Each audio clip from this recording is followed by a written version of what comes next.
You are looking at Julian's pronunciation guide, where we look at how to pronounce better some of the most mispronounced words in the world, like this other curious word. But how do you say what you're looking for today?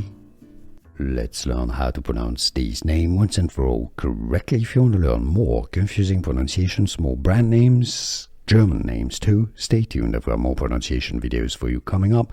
From German, pronunciation Auer. Auer. Auer. Therefore, in English, it's normally to be pronounced as Auer. This is a brand name, a surname, a place name in Germany. Auer. Here are more videos on how to pronounce more confusing words and names too many mispronounced. Like this video if you found it useful. I appreciate your support. I'll see you soon and thanks for watching.